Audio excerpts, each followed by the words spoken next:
कुरान के अकॉर्डिंग अब कोई नबी नहीं आने वाला है। आखिरी अवतार मोहम्मद साहब आ चुके हैं। जरा सोचिए, अगर आप उसी दौर में होते जब अरब की रेत पर एक ऐसा व्यक्ति खड़ा था जिसके एक फैसले ने न सिर्फ मक्का का भविष्य बदल दिया बल्कि पूरी दुनिया के करोड़ों लोगों की सोच, आस्था और जिंदगी को दिशा दे दी, तो क्या होता? यही वो सवाल है जिसके जवाब आज आप इस वीडियो में जानने वाले हैं। और मैं आपको यकीन दिलाता हूं, अगर आपने इसे शुरुआत से अंत तक सुना तो पैगंबर मोहम्मद कौन थे, ये सवाल आपके लिए सिर्फ एक जानकारी नहीं बल्कि एक अनुभव बन जाएगा। इस वीडियो का उद्देश्य साफ है, आपको यह समझाना कि एक अनाथ बच्चे से शुरू हुई एक यात्रा कैसे अरब के सबसे बड़े शहर मक्का के ताज को बदलकर रख देती है। लेकिन कहानी सिर्फ इतनी नहीं है, असली रहस्य तो वहां छिपा है जहां एक शांत, ईमानदार, सबकी मदद करने वाला इंसान अचानक समाज के सबसे खतरनाक विरोधियों का निशाना बन जाता है और फिर भी बिना तलवार उठाए पूरे शहर की किस्मत पलट देता है। आज आप वो बातें सुनेंगे जो अक्सर किताबों में आधी छिपाई जाती हैं कि मक्का में आखिर ऐसा क्या था जिसने मोहम्मद साहब को पैगंबर बनने पर मजबूर किया। क्यों उनका संदेश एक धमाके की तरह फैला? कैसे एक शख्स के पास कोई सेना नहीं थी फिर भी दुनिया की दूसरी सबसे बड़ी उम्मत की नींव उसी ने रखी। और हां, अगर आपने कभी सोचा है कि मक्का को जीतना सिर्फ एक जंग की कहानी है तो तैयार रहिए, आपकी यह धारणा अभी टूटने वाली है। इस वीडियो के अंत तक इतिहास आपको पहले जैसा नहीं लगेगा। चलिए दोस्तों, जरा जल्दी से कमेंट करके बताइए ये वीडियो आपको कैसे मिला। क्या आपने इसे खुद सर्च किया था या ये अचानक आपकी स्क्रीन पर आ गया और आपने क्लिक कर दिया? सच सच बताइए, क्योंकि हमें भी जानना है कि आखिर YouTube आज हमारे सनातन धर्म की ये आवाज आप तक कैसे पहुंचा रहा है। और हां, अगर आप सच में एक सच्चे हिंदू हैं तो अभी के अभी चैनल को सब्सक्राइब कर लीजिए ताकि आने वाली हर एक वीडियो सबसे पहले आपको मिले। वीडियो को लाइक करना मत भूलना ताकि दुनिया को दिखाया जा सके कि सनातन की शक्ति अभी जिंदा है। तो चलिए बिना वक्त गंवाए बढ़ते हैं वीडियो में आगे। कैसे मक्का से शुरू हुआ इस्लाम धर्म पूरी दुनिया का दूसरा सबसे बड़ा धर्म बन गया? कौन थे मोहम्मद साहब और उन्हें क्यों पैगंबर चुना गया? क्या खासियत थी उनमें? इस्लाम की शुरुआत कैसे और कब हुई? क्या है इसका इतिहास? अगर आप भी इन सवालों के जवाब जानना चाहते हैं तो हमारे साथ वीडियो के लास्ट तक बने रहें। दोस्तों, दुनिया में धर्मों की गिनती कर पाना तो काफी मुश्किल है, लेकिन एक अनुमान के हिसाब से पूरी दुनिया में करीब 4000 से 10,000 के बीच धर्म या आस्था समूह हैं, जिनमें से कुछ रिलीजन राय के बराबर हैं तो कुछ व्यापक रूप से प्रचलित हैं। और सबसे ज्यादा अनुयायी इन्हीं धर्मों से रिलेटेड हैं, जिनमें सबसे पहले आता है ईसाई धर्म, जो दुनिया का सबसे बड़ा धर्म है और इसे मानने वाले लोगों की संख्या करीब 2.3 अरब से 2.6 अरब के बीच है। यानी दुनिया का लगभग 1/3 हिस्सा क्रिश्चियनिटी को फॉलो करता है।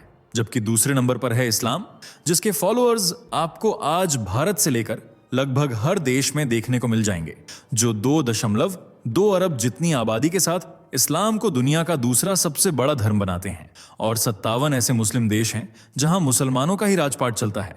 जबकि तीसरे नंबर पर है सनातन धर्म, जिसका डंका आज मुस्लिम देशों तक में बज रहा है और लोग अपना मूल धर्म छोड़कर सनातन में कन्वर्ट हो रहे हैं, क्योंकि सनातन एक ऐसा रिलीजन है जो सत्य, अहिंसा और परोपकार जैसे नैतिक मूल्यों पर जोर देता है। साथ ही सभी प्राणियों में ईश्वर को देखने और हर किसी के प्रति सम्मान और दया दिखाने पर बल देता है।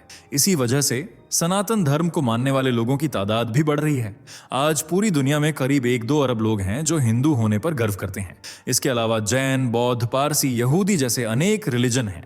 लेकिन आज की वीडियो में बात होगी इस्लाम धर्म की, कि इसका इतिहास कैसे शुरू हुआ और पैगंबर मोहम्मद कौन थे जो इस्लाम को दुनिया में लाए थे, और उससे पहले मक्का में कौन सा धर्म मौजूद था। लेकिन यह जानने से पहले वीडियो को लाइक शेयर कर दीजिए। दोस्तों, इस बात में कोई शक नहीं है कि 1400 साल पहले शुरू हुआ इस्लाम धर्म बहुत तेजी से पूरी दुनिया में फैला है और इसने फॉलोअर्स के मामले में 12,000 साल से अपनी पकड़ बनाए सनातन धर्म को भी पीछे छोड़ दिया है। बता दें, इस्लाम धर्म की शुरुआत 7वीं शताब्दी में मक्का शहर से हुई थी, जहां उस समय समाज में बहुत सारी बुराइयां फैली हुई थीं, जैसे कि झूठ बोलना, औरतों के साथ अन्याय करना, गरीबों की आवाज दबाना। और जब ये जुल्म हद से ज्यादा बढ़ने लगा तो हजरत मोहम्मद सल्लल्लाहु अलैहि वसल्लम को अल्लाह ताला ने नबी, पैगंबर बनाकर भेजा, जो मुस्लिमों के आखिरी पैगंबर थे, और उन्होंने ही अरब में इस्लाम की शुरुआत की थी। लेकिन इस्लाम से पहले वहां क्या था, ये सवाल अक्सर लोगों के जहन में आता है। तो बता दें, इस्लाम की शुरुआत से पहले अरब का पूरा एरिया कई ट्राइब्स में बटा हुआ था, जिनमें से कुछ बेहद खतरनाक कबीलों के नाम थे: कुरैश, हनीफा और किलाब। ये तीनों ही अरब की सबसे खूंखार ट्राइब्स हुआ करती थीं। लेकिन बाद में एक हिमेरी राजा यूसुफ धूनुवास अपना धर्म परिवर्तित करके यहूदी बन गया और अपने राज्य के लोगों को यहूदी बनने के लिए प्रोत्साहित करने लगा। ये लोग लाल सागर के करीब रहते थे और औस और खजराज जैसे कबीलों के साथ मिलकर ट्रेड का काम करते थे। हालांकि उस वक्त भी मक्का और मदीना आज की तरह ही काफी फेमस प्लेस थे, क्योंकि एक तरफ जहां मक्का में सभी ट्राइब्स के झगड़ों को सुलझाया जाता था, वहीं यह महत्वपूर्ण व्यापारिक केंद्र भी था जो आज तक इंपॉर्टेंट है। बता दें, मक्का पर पहले कुरैश कबीले का कब्जा हुआ करता था और इसी कबीले से ताल्लुक रखते थे मोहम्मद साहब, जिन्होंने 623 में इस्लाम धर्म की नींव रखी थी। पर यह कौन थे और उन्हें पैगंबर क्यों चुना गया, यह भी जान लेते हैं। बता दें, पैगंबर मोहम्मद का जन्म 570 ईस्वी में रबीउल अव्वल के महीने में सोमवार को मक्का में हुआ था। हालांकि जन्म की सही तारीख पर अलग अलग मत हैं।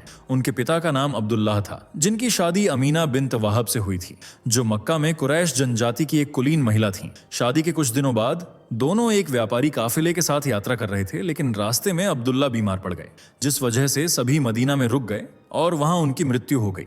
उस समय हजरत मोहम्मद अपनी मां अमीना के गर्भ में थे, यानी मोहम्मद साहब के सर से पिता का साया पहले ही उठ चुका था, जिस वजह से उनके जन्म के बाद उनकी देखभाल उनकी मां अमीना और दादा ने की।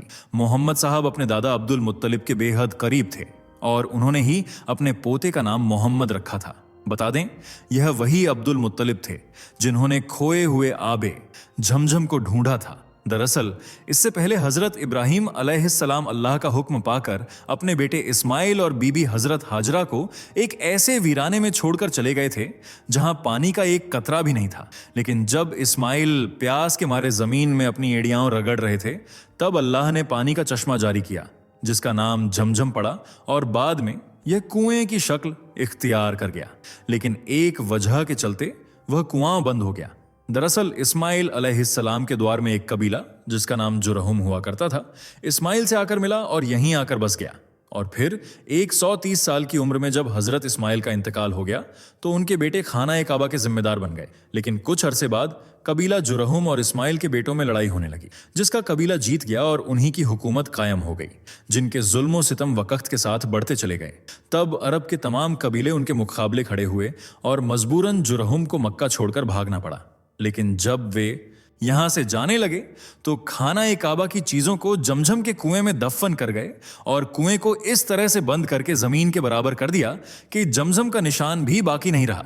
लेकिन जब मक्का की हुकूमत अब्दुल मुत्तलिब के हाथों में आई तो एक दिन उन्हें सपने में कुएं के स्थान के बारे में बताया गया और उस जगह को खोदने का हुक्म दिया गया, जिसके बाद अब्दुल मुत्तलिब वहां खुदाई करने गए और पानी का झरना फूट पड़ा और जमझम कुएं का पानी मिल गया, जो आज भी सऊदी अरब में मौजूद है।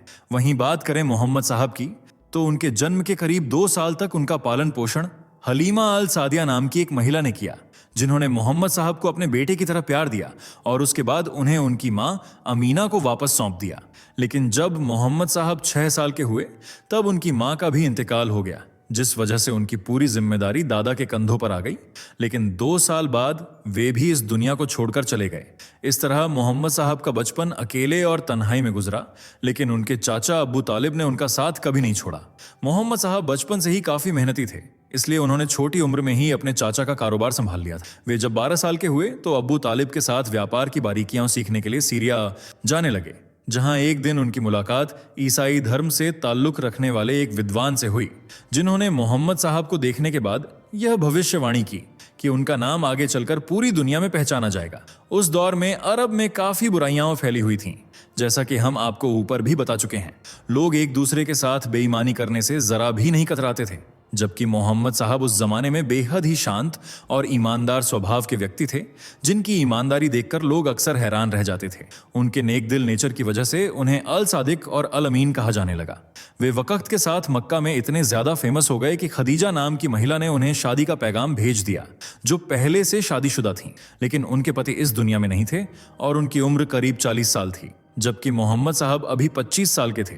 उम्र में जमीन आसमान का फर्क होने के बावजूद भी उन्होंने हजरत खदीजा का प्रपोजल स्वीकार किया और इस तरह वे मोहम्मद साहब की पहली पत्नी बन गईं। बता दें, उन्होंने अपनी पूरी जिंदगी में करीब 11 शादियां की थीं। खदीजा के बाद मोहम्मद साहब ने ज्यादातर ऐसी महिलाओं से शादी की जो विधवा या तलाकशुदा थीं, जबकि उनके 7 बच्चे थे, जिनमें 3 बेटे कासिम, अब्दुल्लाह और इब्राहिम और 4 बेटियां ज़ैनब, रुकैया, उम्मे कुलसूम और फातिमा थीं। इनमें से 6 बच्चे पहली पत्नी हजरत खदीजा से थे और इकलौता बेटा इब्राहिम मारिया अल-किब्तिया से पैदा हुआ था।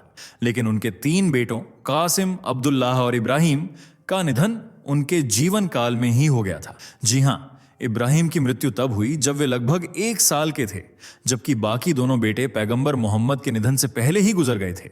इसी बात से आप अंदाजा लगा सकते हैं कि उनका जीवन कितना कठिन रहा होगा। लेकिन फिर भी उन्होंने कभी शिकायत नहीं की। उनके स्वभाव में कुछ ऐसी बातें थीं जो उन्हें दूसरों से अलग बनाती थीं। वे हमेशा सादगी से रहते थे और घर, पहनावे और भोजन में सादगी अपनाते थे।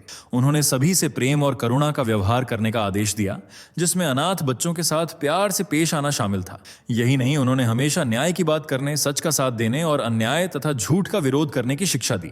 यहां तक कि उन्होंने पड़ोसियों का खास ख्याल रखने का निर्देश दिया। अगर कोई पड़ोसी भूखा रह जाए तो खुद खाना खाकर सोना मुस्लिम होने के खिलाफ माना जाता था। वे लोगों को समस्याओं का समाधान बताते थे, जबकि उस दौर में अरब के लोग इतने सभ्य नहीं थे। उन लोगों के लिए चोरी, शराब पीना और मासूम लोगों की जान लेना आम बात थी, जिसकी वजह से मोहम्मद साहब बहुत परेशान रहते थे। इसलिए एक दिन वे हिरा नाम की गुफा में चले गए, जहां उन्हें जन्नत के फरिश्ते हजरत जिब्राइल मिले, जिन्होंने मोहम्मद साहब से कुरान की आयतें पढ़ने को कहा और उनकी बात मानकर मोहम्मद साहब ने वे आयतें पढ़ दी। इसके बाद जिब्राइल अलैहिस्सलाम ने उन्हें लोगों तक यह शिक्षा पहुंचाने का हुक्म दिया और बताया कि अल्लाह ने उन्हें अपने आखिरी पैगंबर के रूप में चुना है। इसलिए अब वे इस्लाम को पूरी दुनिया में फैलाई और लोगों तक कुरान की आयतों को पहुंचाई।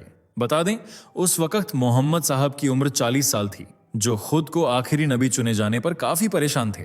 इसी घबराहट में जब वे घर पहुंचे तो उनके चेहरे को देखकर उनकी पत्नी खदीजा ने उनसे परेशानी की वजह पूछी। तब उन्होंने हिरा गुफा में जो कुछ भी हुआ वह सब बता दिया। इस पर उन्होंने मोहम्मद साहब को समझाया कि वे अल्लाह की बात मानकर इस्लाम को आगे बढ़ाने में जुट जाएं। लेकिन अरब के लोग इस बात को मानने को तैयार नहीं थे कि उन्हें अल्लाह ने आखिरी नबी के रूप में चुना है। इसलिए हजरत खदीजा ने सबसे पहले मोहम्मद साहब को अपना पैगंबर कबूल किया। इसके बाद उनके दोस्तों और रिश्तेदारों ने, और फिर धीरे धीरे उनके फॉलोअर्स बढ़ने लगे, जिन्हें मोहम्मद साहब ने मूर्ति पूजा छोड़ने की हिदायत दी और उन्होंने उनकी बात मानकर मूर्तियों को पूजना छोड़ दिया। लेकिन मक्का के कुछ लोग उनकी बात नहीं मानते थे, बल्कि उनका मजाक उड़ाते थे। और जब यह ज्यादती हद से पार हो गई तो मोहम्मद साहब मक्का छोड़कर मदीना चले गए, जिसे हिजरत के नाम से जाना जाता है।